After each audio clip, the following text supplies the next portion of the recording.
Yeah. Stay focused, no distractions, and grind. Stay focused, no distractions, and grind. There are only two types of Americans: those who live in New York and those who wish they could.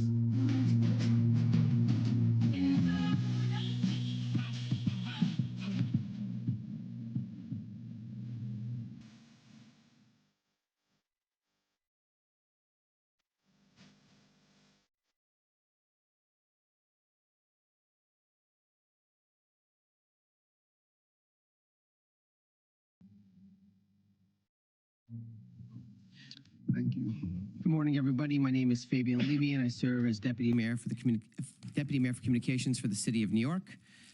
How is this day different than all other days? Well, it's Tuesday, and the mayor has once again convened senior leadership. I appreciate the people that got the Passover joke. Well, it's Tuesday, and the mayor has once again convened senior leadership to answer your questions and address important issues. By bringing together leaders from across city government, we've been able to provide New Yorkers with a clearer and more comprehensive picture of our work. We look forward to continuing that process this morning. So joining us today are Mayor Eric Adams, Chief Advisors to the Mayor Ingrid Lewis-Martin, Deputy Mayor for Health and Human Services Ann Williams Isom, Deputy Mayor for Housing, Economic Development, and Workforce Maria Torres Springer, Deputy Mayor for Operations Mayor Joshi, Deputy Mayor for Strategic Initiatives Anna Almanzar, Chief Counsel Lisa Zornberg, and Director of Intergovernmental Affairs Tiffany Raspberry. So without further delay, I'll turn it over to Mayor Adams. Thanks so much, DM Levy, and good morning to everyone. Last week, and as I say every week, our mission is clear: protect public safety, rebuild our economy, and make our city more livable. In the areas of public safety, the line public safety and justice are the prerequisite to prosperity. Overall crime continues to go down here in New York City as we continue to be the safest big city in America. And Robbie, you should show that bar. I always like seeing that bar graph. Homicides, shootings, burglary, and car thefts are still down by double digit. You see that little orange over there? That is New York City. And all those other big cities, we are the safest big city in America. And as we are going to build on that success, because we can't go backwards, and I'm not going to let that happen. This weekend, we announced an investment in public safety by adding 2 additional NYPD Police Academy classes this year. Each of the new classes will add 600 new police officers to our streets. When you add the 2 police classes that have already started, that brings the total number of NYPD recruits to 2,400 this year. That will mean more officers on the street and in our subways ready to respond and drive crime down even further. It is a critical investment. Nothing brings us a greater level of comfort than having that blue uniform. It's a symbol of safety and stability, and we're looking forward to this.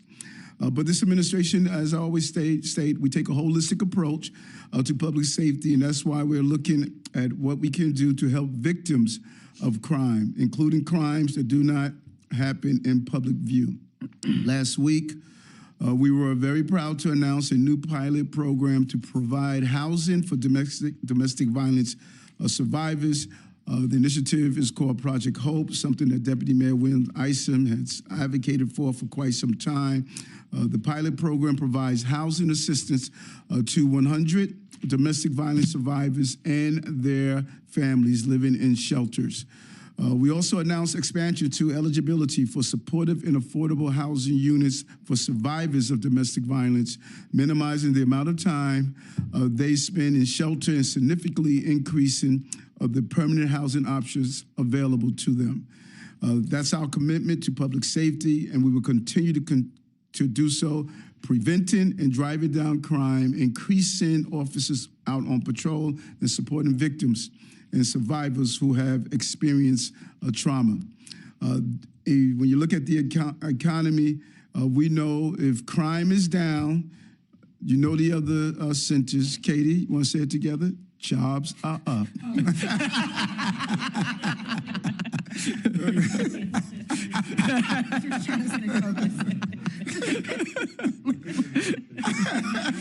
your right mantra. Crime is down, jobs are up, and way up. When we say up, we just hit a new record high for total jobs in the city history.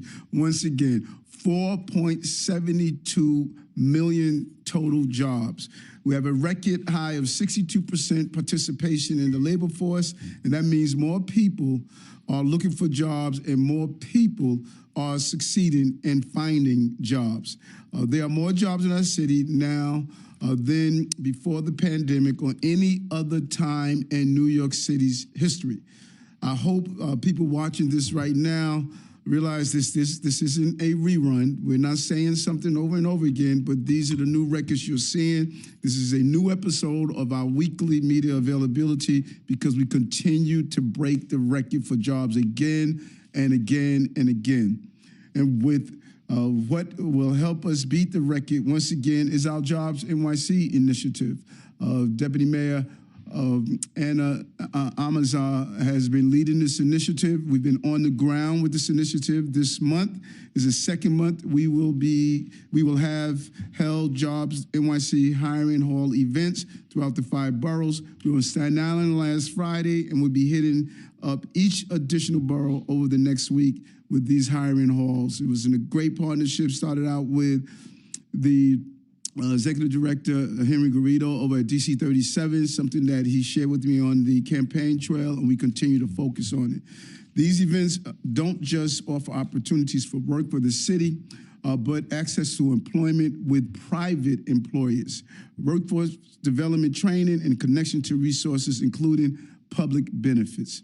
Jobs up, and we're going to continue driving those numbers up by bringing these resources directly to the people who need them the most. And lastly, livability. Yesterday, I like to say it was Mother's Day. Some of you may say Earth Day. Mother's Day is because Mother Earth is and must receive the love and nurturing that we receive our mothers that gave birth to us. Earth sustains us. We had an outstanding news from TLC about how we are making our city cleaner, safer, and more sustainable. We were the first U.S. city to commit to making our rideshare fleet entirely zero emission by 2030 with our Green Riders program, and we are ahead of schedule. Our goal was 5% of the rideshare fleet in January, and we're already at 17% and growing. We have surpassed 2 million electric vehicle trips in March. That's double the number of EV trips from February and 5 times as many as last November. Let's put this in perspective. EV trips from January through March of this year have saved about 6,500 metric tons of carbon dioxide emission and completing more than 25 million trip miles in neighborhood across the city, making our city cleaner and better for those areas where we used to call Asthma Alley. That's equivalent to 1 year's worth of emission from 1,500 gas-powered passenger cars or emissions from more than 7 million pounds of burning coal. That makes our city cleaner, more livable, and shows this electric vehicle program is one of many innovative ways we are continuing to deliver for all New Yorkers. And I will be remiss if I didn't mention the partnership we announced last week with the Mayor's Office of Food Policy with several leading national and New York City-based institutions to reduce related carbon emission, something that no one else is looking at like we are. 20% of New York City's overall emission comes from the population, production, and consumption of food, which is why our plant power carbon challenges our city's private sector to join our administration's goal of reducing carbon emission by 1/3 by 2030. This is something totally new. We don't realize that we talk about buildings emission, car emission, but what we eat and the food we have on our plate, it contributes to our environment as well. We believe that New York City is leading the way in reimagining our food system, but we can't do it alone. We wanted to bring our partners on board, and that is what we've done. Turn it over to you, DM. Thank you. We won't do the Wicked Son or the Wise One today, but we'll go with questions. Mr. Mayor, How are you, Dana? I'm all right. How are you? Good. Two questions. First, right before, I guess like an hour or two ago, the Black, Latino, and Asian Caucus put out a release saying they would not support Randy Mastro for Corp Counsel. So I'm just curious, what's your next move? And then secondly, given the arrival of yet another suit against Timmy Pearson, alleging retaliation and discrimination, I'm wondering, have you launched any sort of internal investigation into him? The suit in any legal process will follow the process. We respect the process, and we're going to do that. In the area of your first question was, we are going to follow the process, and as we always said, we must have stated this a million times that until a confirmation or until an appointment is made, we would go into it. But Lisa, you want to respond to this as well? Sure. As the mayor said, until any nomination is put out formally, that will be the time to comment on when a nomination is officially made. But I do want to take a moment to speak about Randy Mastro because of some of the really imbalanced things I've seen stated about him in the media. What's the main criticism you read is that Randy Mastro represented Chevron. Just as a fellow lawyer and someone who has taken hard cases, it can never be the case in the United States of America that lawyers are criticized and condemned for taking on hard cases for their clients. John Adams, one of the forefathers of this country in 1770, defended British officers accused of murder after the Boston Massacre. He didn't hesitate to take on that case because he believed in upholding the rule of law. That is what makes the United States spectacular, our credible justice system. In the Chevron case, I'll just point out from the public record, that was a case where Randy Mastro and his law firm represented a company in litigating the claim that that company had been victimized by an extensive litigation fraud. And a federal judge sitting here in Manhattan after a trial agreed, and the individual who had masterminded that litigation fraud against the company was held in criminal contempt. And that ruling was affirmed by the Second Circuit Court of Appeals. So you can't possibly criticize an attorney for taking a hard case and exposing a massive litigation fraud. I'll also just point out that Randy Mastro's service, pro bono work, civic engagement has been vast. He chairs the Citizens Union, a very long-time cherished good government group in New York City. He has been the vice chair of formerly of the Legal Aid Society. He has done a ton of pro bono work, including racial justice cases, some that are highly in the news and some that are less in the news. It was Randy Mastro who represented the racial justice demonstrators who were abruptly cleared from Lafayette Park outside the White House. So he was one of the lead advocates in Black Lives Matter versus Trump. He represented 9/11 families in recouping money for their families. That's just scratches the surface. When he served in the Giuliani administration, he's best known for what? Cleaning up the mob, getting the mob out of the Fulton Fish Market. He was called, when he left that administration, the conscience of the administration and the highest ranking Democrat in the administration. So this is all to say that the process will be followed, as the mayor noted, but Randy's an incredibly top-notch, world-renowned lawyer who's given tremendous service already in the past to New York City and to the people of New York. Where'd that quote come from about the social conscience? What paper was that in? I believe it was the New York Times. Okay. But you know what, Lisa, you just touched on something that is really interesting. To go after an attorney based on the cases they represent is a slippery slope. We cannot say everyone has the right to due process, and that it is important that they have their day to be represented. It's a slippery slope to go after attorneys for representing their clients, and so we're gonna let the process move forward. How are you? Hi, how are you? Good to see you. Nice to see you.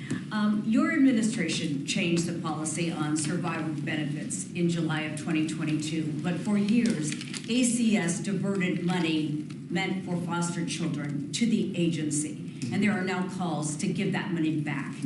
What is your position? You want me to jump in? Can you please, Deputy Mayor Williams Isa? Hi, Sarah. Nice to meet you. First, I want to say that I think this administration has been really clear in our support to families and to children, to make sure that children don't have to come into foster care if they don't need to make sure that we're really doing and giving the highest quality of care for children that are in care. And also, which a lot of people don't pay attention to, when children leave foster care, and especially young adults who leave foster care, making sure that we have what they need, whether that's access to college or whether that's support, medical help, all of those things. So before this administration, we were paying attention to the policy, which was that young people didn't have access to their Social Security benefits. We didn't think that that was fair, so we changed the policy because we believed that young people, we should conserve those funds so that they could have access to them when they left foster care. We believe that ACS is leading the nation in this, and so we're proud of that policy decision that we made. We are going to continue to work with legal aid to see what their points are, and if and when they present us with something, we'll review it, and then we'll let you know what we think about it. But why not remediate why not remediate for those children that $18.8 million that ACS took over the years?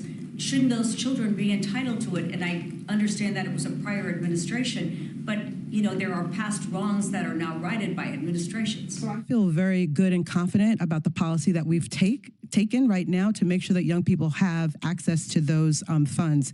If and when we get information and we decide that we want to do something different, we'll review that and then we'll come back and we'll talk about it.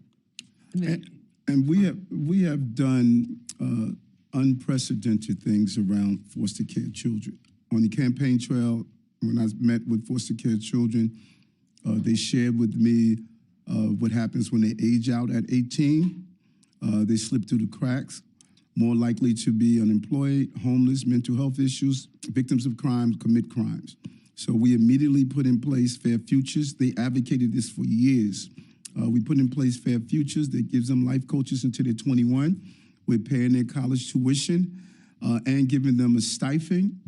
And the support we're giving. When you speak to the advocates around this, they say Eric has been a hero around foster care children.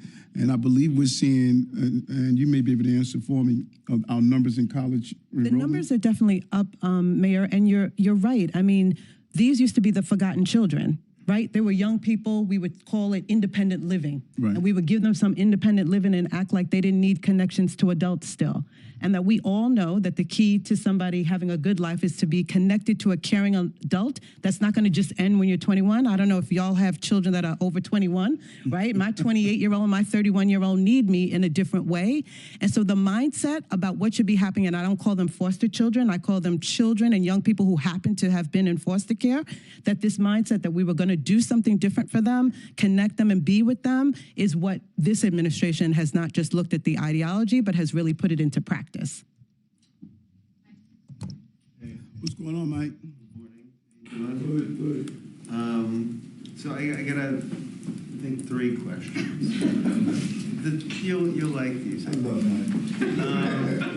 So on the Mastro thing, I understand exactly what you're saying about the slippery slope and who lawyer represents, but I mean, it seems like what the council's BLAC is doing is saying, like, look, you guys aren't going to have the votes for this, right? So, I mean, maybe you think you could persuade, whatever, I don't know.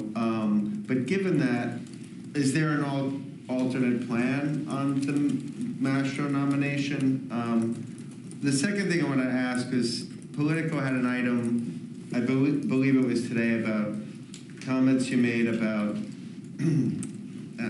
you don't want to characterize exactly what you said, but it was a meeting of socialists in DC who were, you know, out to get you, like they were hatching a plan. I don't, you know, I mean, it sounded very sinister. I mean, who were these people in this meeting? How did you hear about it? I'm just, like, this story is very interesting, but I feel like you know want more details on that. And the last question, it seemed like you had a lot of fun this weekend at Inner Circle.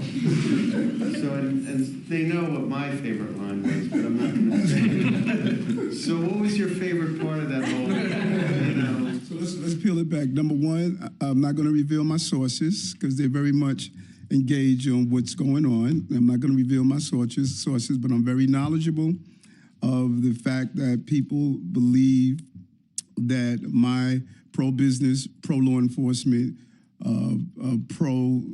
removing those who are in severe mental health issues, all the things that I do seem to be in contrast to folks who don't realize how we move the city forward. And my sources are very clear. The issue around, I'm hoping that anyone we put up for any nomination, they have an opportunity to sell their story and let them know their real story, not what's printed about them. But I think it's very healthy for people to be able to sit down and be able to say, we're willing to answer questions no matter who we put up. And lastly, my favorite part of Inner Circle, like, you know, the whole show or just on my presentation? I mean, you had a pretty good stand-up there. I don't think there's one particular part about it. I know you guys think I don't like the media. I actually do. I think that you have a job to do. I have a job to do. You know, I think that, you know, many of you try to do the best you can, and then you have people who, you know, for whatever reason, I think they take shortcuts sometimes. But I enjoyed coming in, doing my little bit, and bouncing.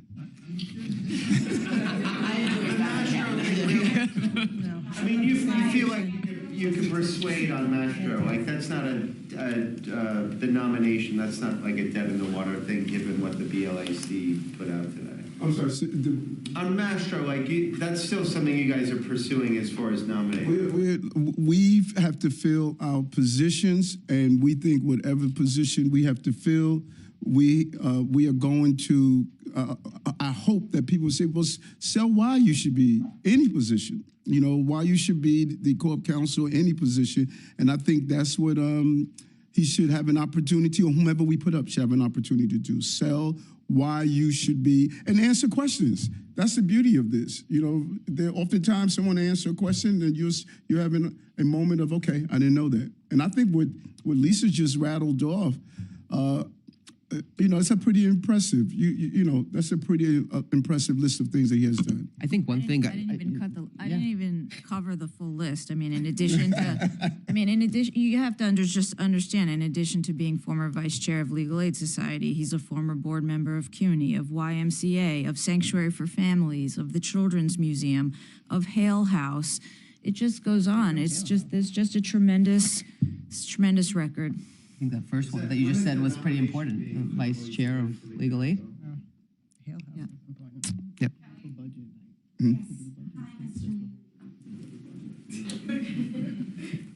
Hi. Good. How are you today? Well, My question, also a follow-up. Did you expect so much pushback to the Randy Mastro nomination? And are you going to talk to city council members about that? I also wanted to ask about the pro-Palestine protest happening on college campus across the city. I know there's a lot happening today. It looks like the NYPD is taking a different strategy for crowd control. Is there a task force related to that? Can you speak to that? And then a final question. I know you have a housing announcement with the governor later today, but this week the city council and some housing advocates have responded to the city's response to the city FEP's ongoing litigation. I wanted to know, you've been renewing or reversing some of the previous budget cuts. One of the arguments from the administration is that there's not enough funding to expand city FEPs to all the other eligible groups. I'm wondering if you're reversing budgets, Why can't you then implement some of those changes? And why continue this litigation if the state now has passed a housing package that includes more housing? Wouldn't then the city that's expanding it be able to get those people into those affordable units? Well, just to answer that one first, the Corp Council is handling that based on their beliefs. They're determining the strategy around that, why we should or shouldn't move forward, and I respect the law department in handling that, and I don't want to get in the way of ongoing litigation. We know we have a 1.4% vacancy rate. We have to address that, and we need to be clear on that. With the protests that you're seeing, there's a couple of things that, you know, and we should have showed the video of what happened, particularly at NYU. What I learned during the Black Lives Matters protests, when I was notified that under the previous administration that there were those anarchists that came into the city with the determination of really disrupting and tearing our city apart. And I remember meeting with some of the organizers, telling them you have to start policing yourself because there are people who are embedded that are not part of the Black Lives Matter movement. They came into our city. Remember some of the arrests we made, and you looked at some of the people, they were from outside our city. We strongly believe that is the case right now, that there are people who are here, they latch on to any protest. To see our police officers having bottles thrown at them, chairs. I looked at a helmet of one of our. Is that the bottle? The bottle. Yeah. You know, to see, you could turn it around, and it's a sort of a lengthy. The number of bottles that were thrown, chairs thrown at them. People who peacefully protest for an issue, they're not throwing bottles and chairs, and so we know that we have acknowledged and saw across the country, there are people who come, have nothing to do with the issue, and they want to aggravate. Now, if those police officers didn't show a high level of discipline, this could have been an ugly situation. And when you look at the helmet, I hope they show the helmet of one of the officers. This officer was wearing a helmet when he was hit with the chair. The chair dented the helmet. Can you imagine if he didn't have the helmet on? And when the police department called me and said, you know, many people look down on officers wearing their helmets. Should they wear the helmets? I said, you're darn right they are. They're going to protect themselves from what I believe is a number of people who are really trying to use this to cause violence in our city, and we're going to seek them out. And we're going to identify them. And I think Commissioner Daughtry made a good point. When I saw one of the interviews he did, why is everybody's tent the same? Was there a fire sale on those tents? There's some organizing going on. You know, there's a well-concerted organizing effort. And what's the goal of that organizing? That's what we need to be asking ourselves. And of using disgusting terminology, it's just, you shouldn't do it. I protested before for the South African Indian apartheid. I know what it is to march the streets. I know what it is to protect protesters as the police officers. This is a different energy that I'm seeing to call for. No, there was very similar tents at Columbia. The green ones were very similar. Yeah. Those orange. Look at those orange, and look at what they had over at Yeah. Okay. All right. But I say that to say that we can't have outside agitators come in and be destructive to our city. There was someone wanted something to happen at that protest at NYU that police officers didn't respond to. But is there a specific response the NYPD is having to these protests? Yes. What is that like? What's the specific directive when the NYPD is called in? What are they told? What does that look like? It depends. If it's on private property like NYU or Columbia, they're told to send communications that you want us to come in and address the issue. If it's on the streets, they have to abide by the rules and regulations of how to protest on the street. But when it comes to private property, we get communication from the schools to handle it and give us the permission to come on, because you can't come on to private property, and they're consistent about that. Hi, Mr. Mayor. How are you? Good. I have two questions. One on Randy Mastro. I gave Joe Loda a call about Randy because they worked together in the Giuliani administration, and he had very, very complimentary things to say about him as a chief of staff and also as a deputy mayor. And it made me think, would you consider appointing him as a deputy mayor, as a member of the administration that didn't have to go through the council? My second question is the remark you made on CNN yesterday about how you would send in NYPD if there was a, quote, imminent threat. Can you define what an imminent threat would look like? Yes. Okay, first, I'm going to make sure that Ingrid puts you on the nomination committee for our next deputy mayor position, you know, so that you could give us some feedback. You can scan the city and come up with some great recommendations. But in all seriousness, when we make the determination, there's an internal process that the team they look at, and we make the determination. And once we decide who we're putting forward, we're gonna announce it publicly. On CNN, imminent threat is starting a fire. Examples: starting a fire, assaulting someone, placing someone's life in imminent danger. You know, things like that. Destroying property. We're gonna go in because if you are creating an imminent threat, we're going to respond. Hey, what's happening? How are you? I know that there's this whole thing where they have to ask for the NYPD to come in, but is there anything that can be done in a proactive way, sort of behind the scenes strategically right now? Is there something where the administration is reaching out to different universities now, coordinating, maybe even setting details there so that they're ready in case something happens? And just to speak about the professional agitators that you were mentioning before, if the NYPD can't go onto a campus until they're invited, how do you make sure that people that come from the outside aren't already on those campuses fueling whatever, stoking any flames? Great question. First, let me deal with the latter one. We have identified individuals who don't attend the schools who are on the campuses. And that is part of, we're doing a meeting today with all of our college leaders who would like to participate and give them some best practices and coordination to help them. We should address this while it is just a spark. Let's not wait until it's a blazing fire. That's the goal. And that's what we want to do, because they, you know, the college campuses are there to educate. Who's have thought they were going to wake up and have to deal with an issue as volatile as this? And so in fairness to them, they want to create the right atmosphere for students.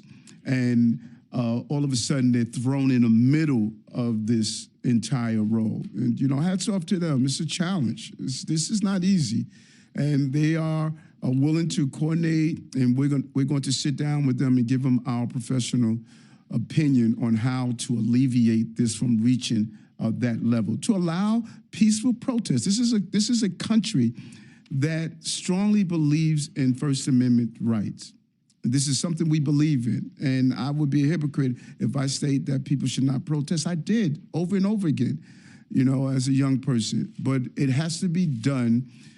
I believe, number one, you can't break the law, like throwing bottles and chairs.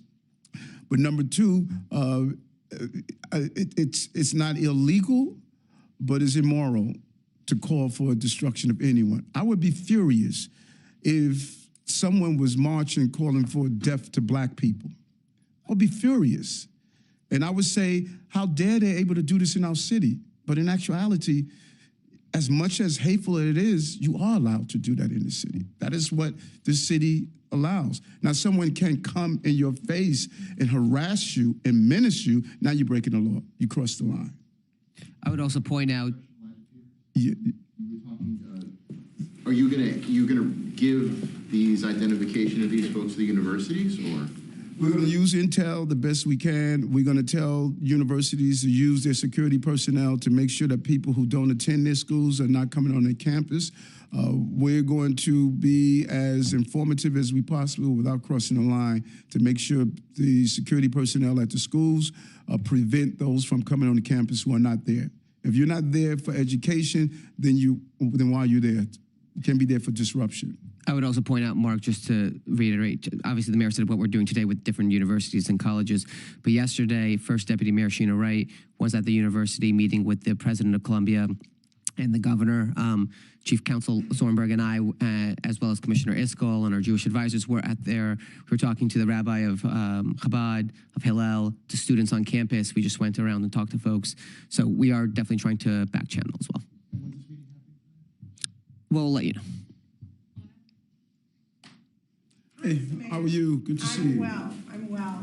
So, Mr. Mayor, I have two quick questions. First question is, everyone thought mayoral control in the budget was dead. Like, it just was not possible for it to come back. And I think we all would have lost bets if we had bet on it. But it passed, it's in the budget. And and congratulations to both Tiffany and Ingrid because they got it done. Thank you. But Mr. Mayor, I have a question regarding the part about class sizes and how do you expect the city is going to pay to build, because that's what you're going to have to do is build new schools to be in compliance with the unfunded mandate. Where is that money going to come from? So that's my first question. And then my second question is for Deputy Mayor Almanzar. First of all, I'm glad you are sharing the history. We sat here,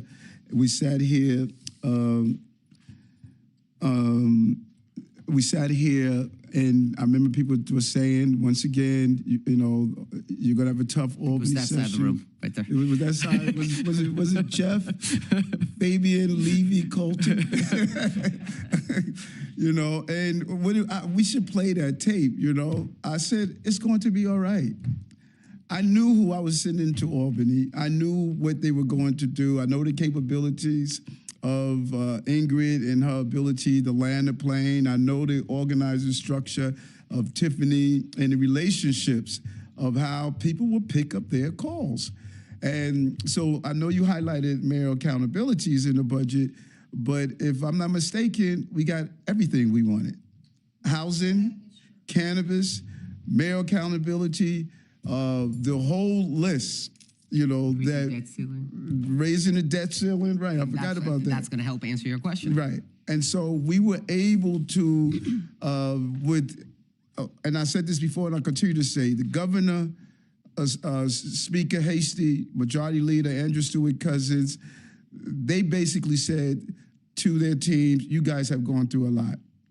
And not only have you gone through a lot, you brought the city through a lot. We want to help. They were very clear. I remember Tiffany telling me, Speaker Hasty saying, we're not going to hurt the city. And, you know, people said it was dead. They were playing taps. That was the cavalry. And we were able to deliver for the people of the city of New York because the lawmakers up there were able to make these tough decisions. And my hat off to them. They did it. If they did it 2 times already, I was saying, why wouldn't they do it the third time?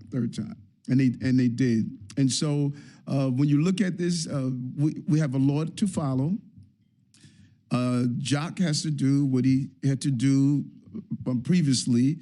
Once we're given our marching orders, we have to follow them. And if the lawmakers in Albany made the determination we had to do something, we're creatures of Albany. We're going to follow, and we have to get it done to the best of our abilities and keep asking them for as much help as possible. And I can just add on class size. One of the wins we got in increasing debt capacity includes an additional $2 billion that is tied to investing in increasing the construction that needs to happen to ensure that we have the right number of classrooms for students. Already will have the money to build these new buildings, these new schools. Yes. And not all class size requirements are met through buildings. Sometimes they're met through reallocation of students and resources among schools. Yeah, and Manjot. Reallocation of students, I'm sorry. Sometimes it's met through understanding where there are class size availability and where there's overcrowding, and ensuring that in some cases, not every, it doesn't work out. Most of it is done through construction, but I just want to make the point, it's not all done through construction. And during the deliberations, Jock was very clear. He made a commitment that he would honor our obligation, and that isn't new. That was in the bill from before. So they just wanted to ensure that we would do exactly what we were obligated to do, and we made every commitment. The mayor was very clear that whatever we say we're going to do, we have to do, and we will keep our word, and we look forward to it. Right, right. Yeah, just, Deputy Mayor Manzar, sorry. The hiring rules. My question is, how is the information about the various hiring rules being relayed to New Yorkers and into our communities? Is it done through city council members, sending the information out, community-based groups? Like, you know, are you sending it out to the media lists? Like, how is this information getting out about these hiring rules? It's all of the above. And we get texts, we send text. So if you register with New York City Emergency or any of the city networks, you get a text about where the hiring halls are happening. We put it on our schedule, public schedules throughout different agencies. We're working with different partners on the ground, nonprofits, private employers, and putting this information through flyers as well. Is there a website that lists? New York City Jobs. NewYorkCityJobs.gov. Yep, you got it. And we're doing robocalls, train stations, lit drops. And when you come there, you know, we have anywhere from 800, 900 people who are there that just did not know how to get access to jobs. And we were clear what the DM has done is just go on the ground and meet people where they are. People are intimidated with the process, and we wanted to take the jobs to them, not wait for them to come to us. And also forgot, in Albany, we also got retail theft. We had a retail theft. Right, Yeah. right. And Sammy's Law. Yeah. Two quick questions. Yes, sir. Mr. Mayor, the Federal Department of Justice sent a strongly worded letter to the NYPD. They released it last week, saying that the practice of how police park around police station houses is a violation of the Americans with Disabilities Act, and they have called on the administration to act or risk a lawsuit by the Department of Justice. So I'd love a comment on what you're going to do about that. And then the second thing is, the one thing we haven't discussed about Randy Mastro is he is the lead attorney on the state of New Jersey's case against congestion pricing. You've traditionally kept a little bit of an arm's length away from congestion pricing. You say it's not your bill, et cetera. So would his appointment have any impact on your plans for implementing and perhaps challenging some elements of congestion pricing? Well, first of all, we have to follow the law, and his firm is handling that. And I will still go back to what I said. We cannot demonize attorneys that represent their clients. That is just something I don't think we could ever do in our city. And so again, the process follow the process. The question. I'm sorry. Yes. I'm happy to take that one Yep. on the Justice Department letter. She's going to finish on Just the for first. a moment, just to be really clear, it happens all the time that if a lawyer is handling a matter and then comes into government, whether it's at the federal level, the state level, that has any type of conflict, actual or perceived, there's a process for that. You get walled off from that matter, and that's just ordinary course that is, followed regularly for lawyers who are making any transition from private to public. And on the NYPD letter, we have it and we're reviewing it. And I'll just also note that we're a city that has made a lot of strides in terms of accessibility and mobility. We have the largest accessible for-hire fleet, and we have the only on-demand fleet in the nation. And now the vast majority of dispatch ride requests are met for a wheelchair accessible vehicle in 10 minutes or under. And that's a life-changing service for many. We also have an accessible bus service, and the money from congestion pricing will go to increase the number of accessible subway stations we have.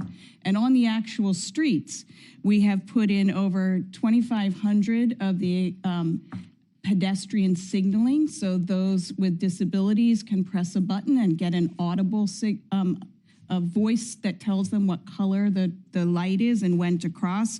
And we've done almost 50,000 ped ramp upgrades, which again are a real service to people with disabilities as they get up from the street, crossing the street and up onto the sidewalk. But any vehicle that blocks the path of a pedestrian, especially with those of mobility limitations, that is unacceptable, and it's extremely unacceptable when it is a public servant's vehicle. So it is a matter that we take seriously, and we will address. Mr. Mayor, how are you? Quite well. How are you doing? I'm doing just fine. Just keying off of one of your victories in Albany, you did mention the cannabis padlocking. What's the timeline on that now? Like, what does the sheriff have to do? I know they have to go to court. I know they have to get an order. What's the timeline, and when can residents see these stores being, formally shut down? And then, just circling back on Randy Mastro here too, is that, what's the political calculus here for pushing out somebody like Sylvia Hines-Radix that you've praised profusely over your time here? And putting Randy in this, which clearly you guys have to you're making the public push. You have to battle against the council. What does he bring to the job that she didn't have in the job? When we roll out and make our announcement official, we're going to let everyone know. And listen, administration shift, move, people come in and out, but the goal is to keep the success, and that's what we're doing.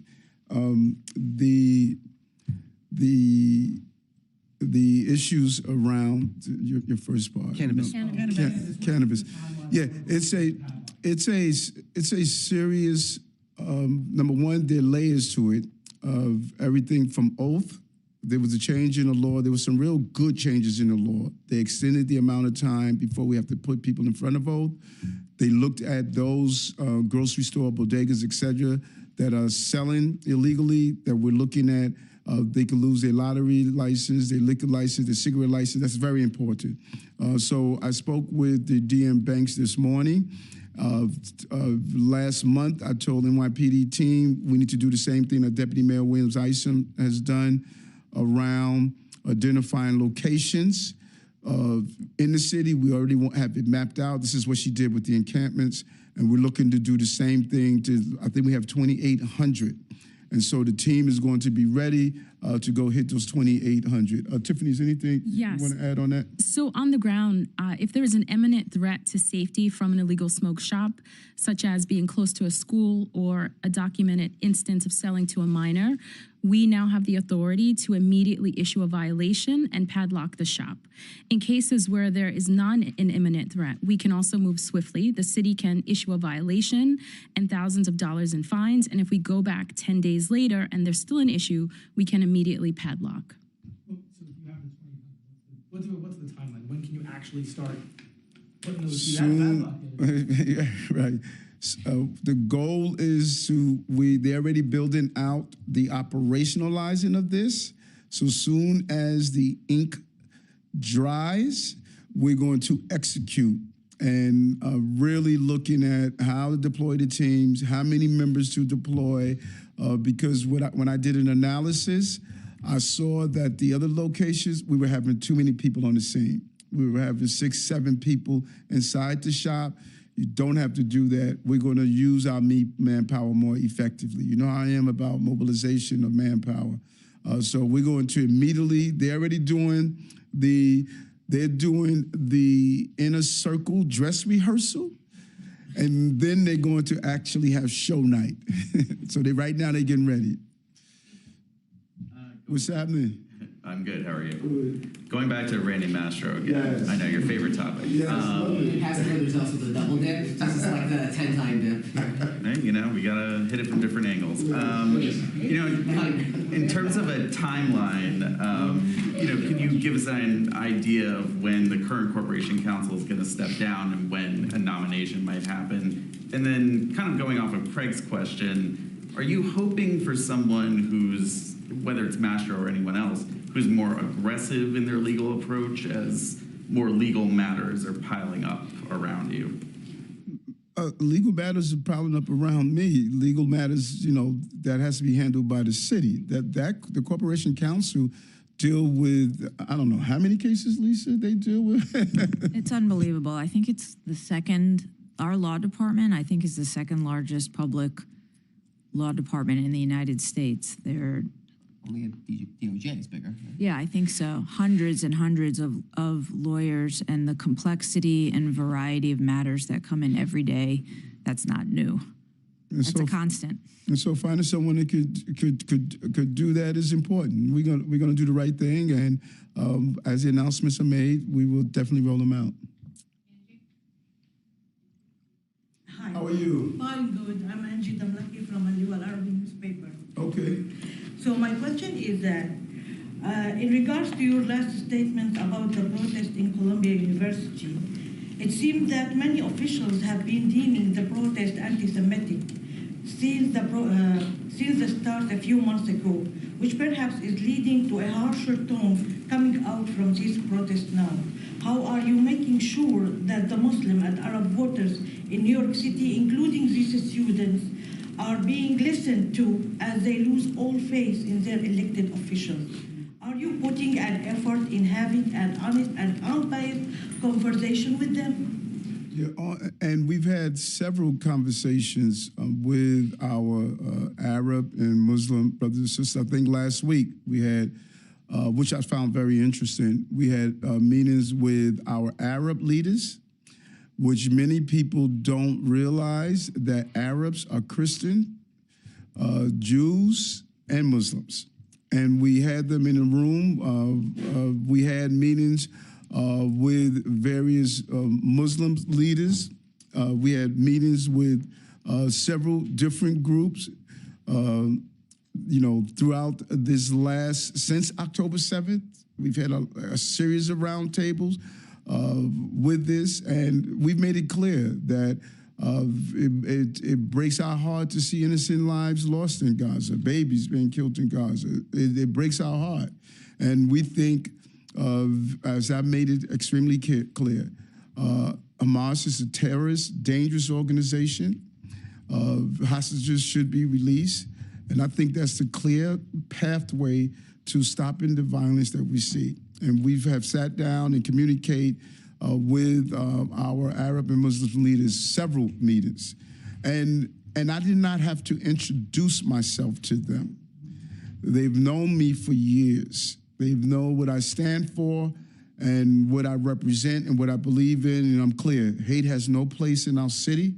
We should not be seeing hate in our city, and that is what I'm going to continue to be involved. And when I saw some of the specific comments that were being made at Columbia University, it really gets in the way of what people are attempting to highlight and fight for, because we cannot fight to say save lives while we're saying let's destroy lives. That just doesn't line up. Not on Mastro, but on Judge Hines Radix. Look, it's been reported that there were some maybe legal disagreements, and I just wanted some clarity from the administration on whether she's leaving of her own accord or what the disagreements have been. And then additionally, we're expecting the executive budget announcement tomorrow. Just want to hear kind of what's your mindset going into that. The council feels really good about their revenue estimates, saying that more money is coming in. You've been restoring cuts left and right these past couple days. So just wondering if we can be expecting, again, more cuts restored, and how you're planning to negotiate with the council, which again, feels like they have the upper hand in this negotiation. The New York City has the upper hand. We're in this together. Adrian has made it clear. Speaker Adams has made it clear. We want to do what's best for the city of New York. And that's what we have done for 2 budgets.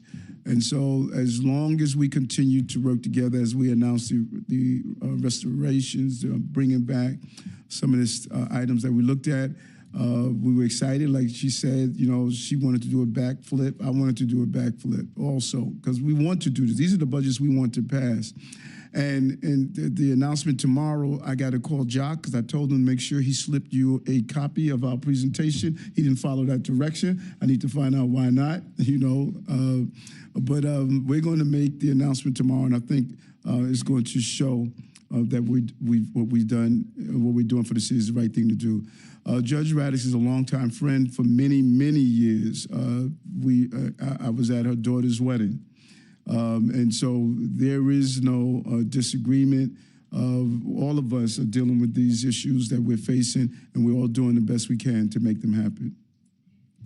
Mayor Adams. What's going on? You know, same old. My question is briefly, and the 2 questions. The first is, sorry, it's about the judge and her departure. But I'm just curious. I know there's, as you said, there's hundreds, and this question's for Mrs. Warnberg, there's hundreds of cases, not just cases against you, but is there any disruption when someone leaves? And then my second question is about level 1 incidents at migrant shelters. But I don't know, is it any, you know, I know there's hundreds of people who work in the law department, there's hundreds of cases, but when someone at the top level leaves, is there any sort of disruption? What would that look like?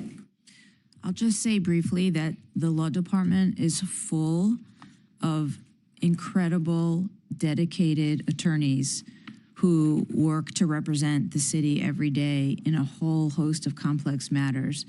And the strength of any law department is the strength of the attorneys and their commitment to the mission all the way through.